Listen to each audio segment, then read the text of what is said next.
The first time I went through La Rumorosa was in the 80s. On that occasion, I was on a bus from Tijuana to Los Angeles, California. I was sitting in the front seat talking to the driver. I remember that I was very surprised to see those ravines, in which at times, it seemed that the wheels of the bus passed only a few centimeters from the edge of the road.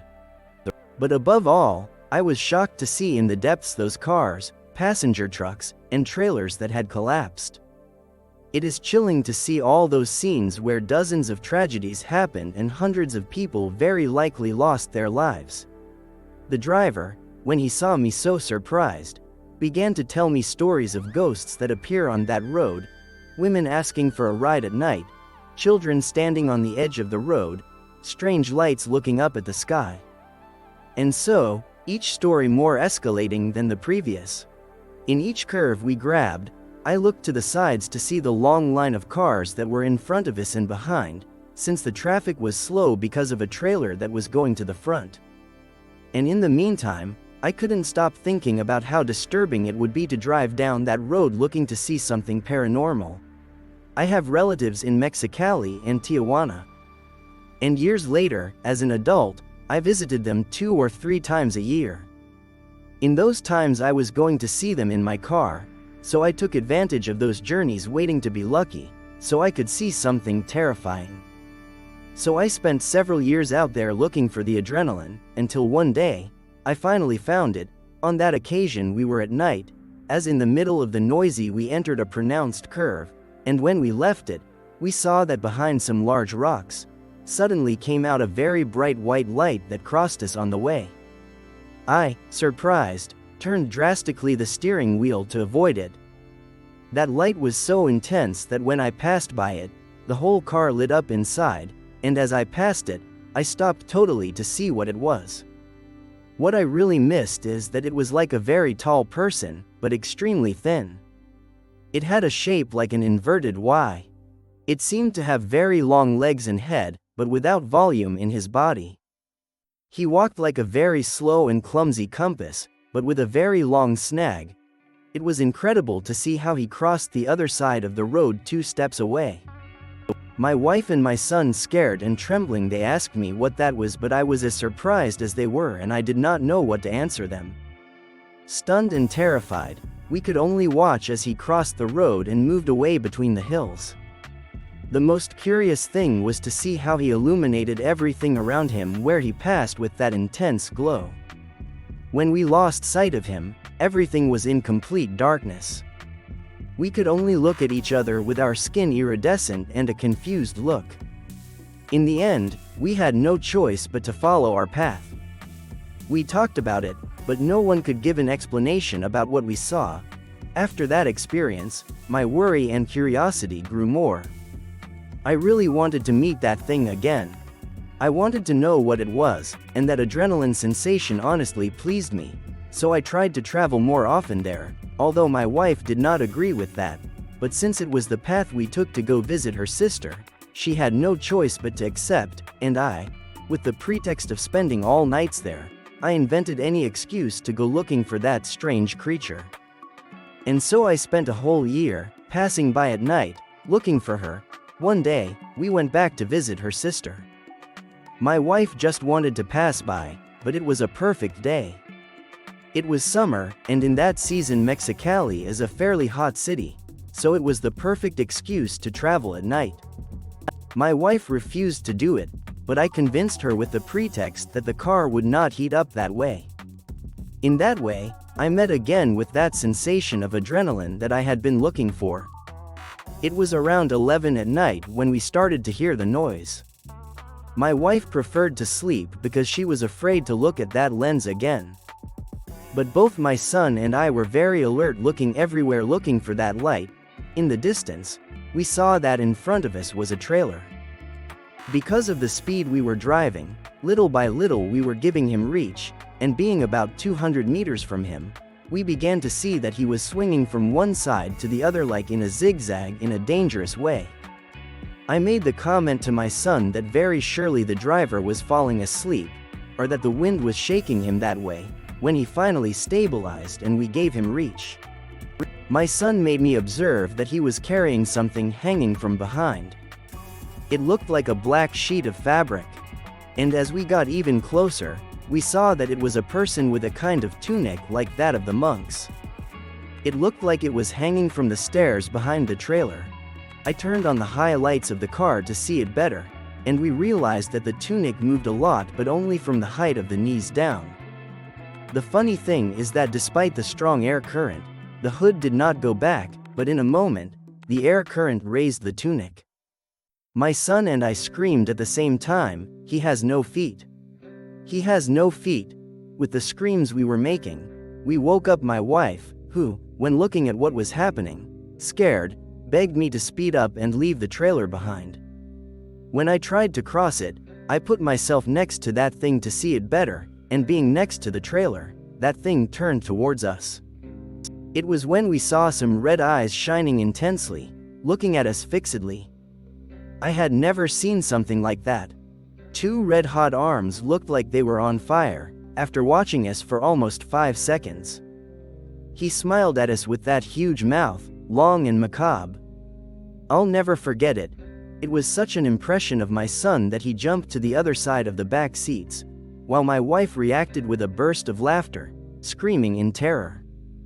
She fell on me, and almost made me lose control of the car. I, to try to stabilize it, released the accelerator. This caused us to lose speed. It was then that I repositioned myself behind the trailer. To our surprise, that thing was no longer there. He gave us the fear that we would bring him up from the car. My son, afraid, looked up to look for him on the roof, but he was not there. He turned his gaze to the trailer and shouted, warning us that he was there, on the right side of the box, sliding towards the cabin. I accelerated to tell the driver. When I got to his height, I started to pinch him and change the lights to try to call his attention, but he didn't seem to understand us.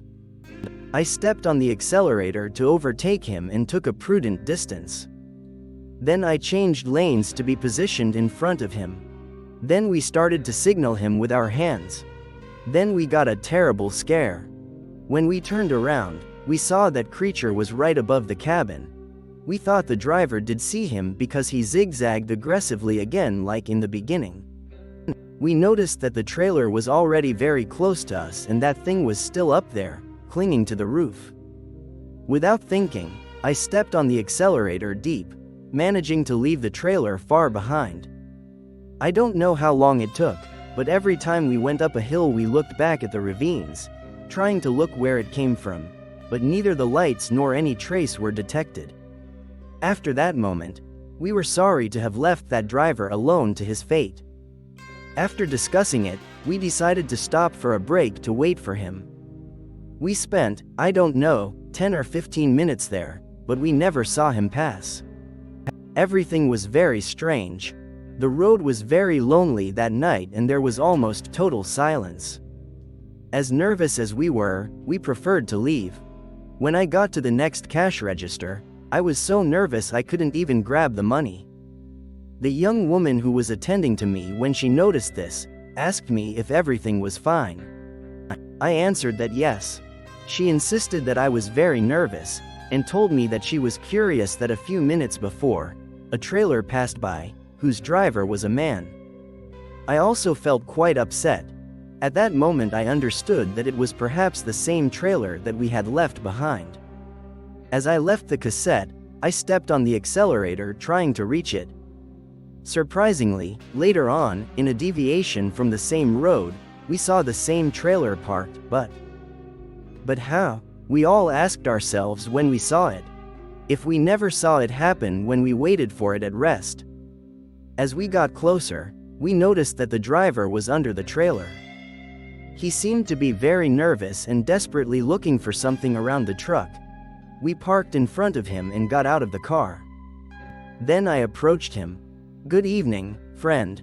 Sorry, I don't know if you know where our car is.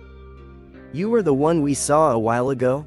He looked at us with surprise, and after a few moments in silence, he answered me. "Yes, it was me. You were the ones who were peeing, right? Yes, it was us." What was that thing that was hanging from your truck? We noticed that he was too upset. He constantly rubbed his hands on his face. Then he threw one or two curses in a low voice. I have no idea. When I started to go up the rumor, everything was quiet, but suddenly I started to notice that the trailer was shaking from one side to the other. I thought it was the air that comes down from the mountains. I don't know if you know, but many truckers have crashed because of it. I started to take precautions, and to a certain point I tried to stay calm to react in the best way, but then I heard a very hard blow in the box. It seemed to me that something very heavy fell on her. It was a very strong blow, because I lost control of the trailer for a few moments. I thought I was going to die. Thank God I was able to stabilize him. That didn't give me a good spin, so I started looking through the mirrors backwards, but I didn't see anything. Then, I started feeling the trailer very slow, as if the engine was being forced. It seemed as if it was carrying a very heavy load, but out of nowhere, I felt it lighten, so much so that it seemed to move alone. I tried to alert my colleagues on the radio, but there was a lot of static. Besides, the light bulbs went down and went up in intensity on their own. For moments everything returned to normal, but then the same thing happened again. I started to worry, because literally everything was failing. I even thought about stopping, but then I realized that there was a car behind me. It was you. I didn't want to cause an accident. It was then that they started honking and shouting that I had something up. He made a sudden pause, as to try to catch air. I interrupted him and then I told him everything we saw. I don't know if I did well because it got very bad. So what I saw is true. We tried to make him calm down, but he insisted on continuing to tell us. When you left, I kept trying to shake the trailer and move in zigzag to knock down that thing I had up there. For a moment I thought they were thieves. I thought they had nothing left, but when I turned to look in the mirror on the left side, there it was, there that person was standing out there. I don't know if he was on the strip or not. The thing is that I clearly saw a shadow, or a being or something. I really don't know how to tell you, but I saw that thing up close. I don't know exactly what it was, but it had a black tunic like the monks. And the worst thing is that I was looking at myself. Even now they are giving me the same chills I felt that time. His gaze was very deep, like hatred, as if he wanted to hurt me. Seriously, it scared me a lot, because apart they were red, like those of metal to red alive. At that moment I lost control of my faculties. I don't know how many curses I let go. I thought the only thing that was in my hands was to look to the front and do my best not to lose control of the truck. I turned around after a few seconds, but that thing was no longer outside. Shit, I know you won't believe it, but I was already sitting inside the cabin, in the co-pilot's seat, but I wasn't looking at me. No, I was sitting as if nothing had happened, looking forward, but with the tunic on. At that moment I could not see neither his eyes nor his face. I, for my part, was in the middle of a nervous collapse. I wanted to scream, I wanted to cry, but I could not do that. My body was trembling like crazy. My mind exploded with thoughts such as continuing as if nothing were going on, thinking that maybe that being would disappear out of nowhere. I wanted to shave, but I couldn't finish a damn sentence.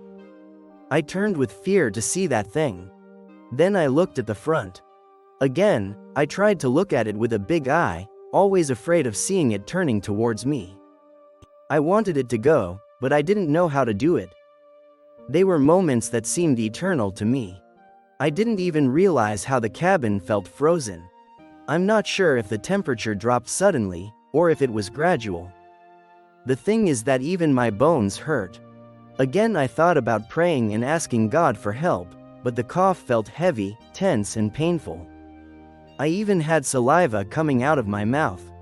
Then I didn't know what to do. Panic won me over and I braked sharply. Then I opened the door and went outside. As I could, I ran to the front and all scared I looked that the lights of the trailer were flickering, going up and down its intensity, as if they were going to go out. I begged not to be left completely in the dark in that place, but then everything calmed down. The truck lights stabilized, and somehow I stopped feeling that strong pressure on my chest. I felt as if a weight had been lifted off me. Carefully, and still dead from fear, I approached the cabin. I looked inside, and I saw that that being was no longer there, but I didn't want to go up.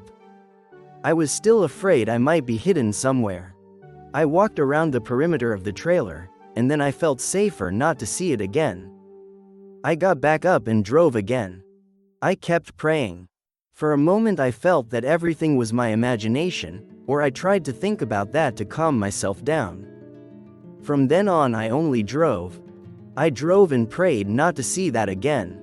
I don't know how much time passed, but in the distance I saw a light on the road. I felt a little relief when I saw that it was the light of the Cobra's house.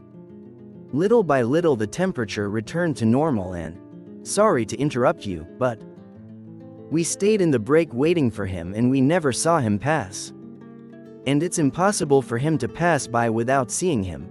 Please don't tell me that. I think I've had enough. No, sorry friend, we don't want to scare you anymore. It's just that in fact, there is a section of the road that I don't remember having traveled. I don't know what happened. I thought it was a mental block or something like that, but now you come and tell me that you didn't see me pass. I don't understand. I don't remember anything until I got to the Cobra's house. That road is hell. We felt that last thing as a blow. So, what happened? Why didn't we see it happen? We didn't want to delve into the subject any further. Poor man, he was in a very bad state. We suggested that he ask for help. Even we offered to help him as much as we could, but he refused. At the end of the day, we stayed with him a little longer, and once we saw him more calm, we retired, wishing that he would never go through the same thing again. Once in the car, my wife began to recriminate me. To this day I do not forget her words. The one who seeks finds, and you already found it. The rest of the path that was left to reach our destination, we went in complete silence. Now when I travel from Los Angeles to Mexicali, I go out for San Diego. I cross a little the noisy but inside the United States. I try at all costs to avoid meeting that being, or with something even worse. Apart from that, I have gone through more strange things, but I will tell you that on another occasion. They say that the one who looks finds. And I found it.